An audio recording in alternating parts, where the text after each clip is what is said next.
O objetivo do projeto Planeta Inseto é mostrar este que é o maior grupo de animais da Terra.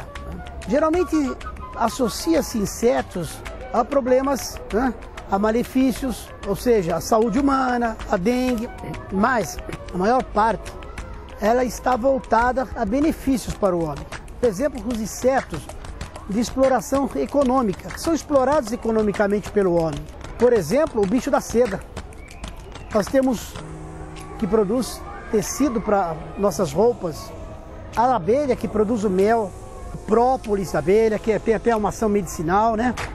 Além disso, nós estamos mostrando uma forma que o inseto tem de se disfarçar na natureza.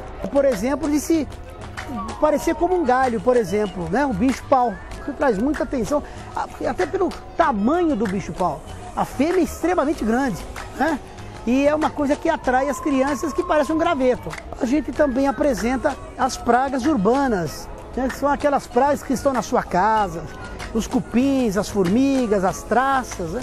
Ele também tem uma importância. Na floresta, na mata, ele é responsável pela reciclagem de material. O cupim decompõe a madeira e com isso recicla a madeira. Com a reciclagem ele acaba adubando o solo.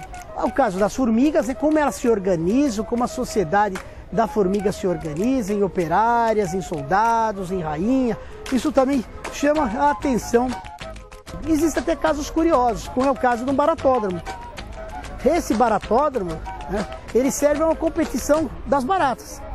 São 5 pistas, né? O baratódromo é formado por 5 pistas e essas pistas têm inclusive uma curva tipo em S e ali são liberadas 5 baratas que percorrem rapidamente essa distância, né? E aquela que chegar primeiro do outro lado é a vencedora.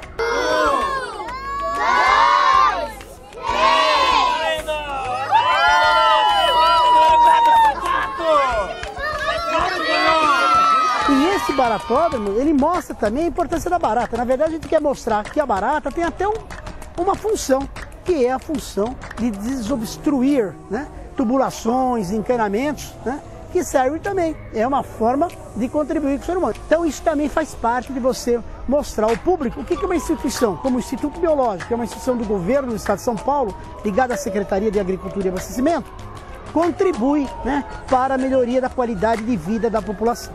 É uma exposição para pessoas de 8 a 80 anos, porque ela é colocada de forma interativa, né? De uma forma muito simples e interessante. Eu até costumo falar que aí deve estar o maior jardim zoológico de insetos do mundo.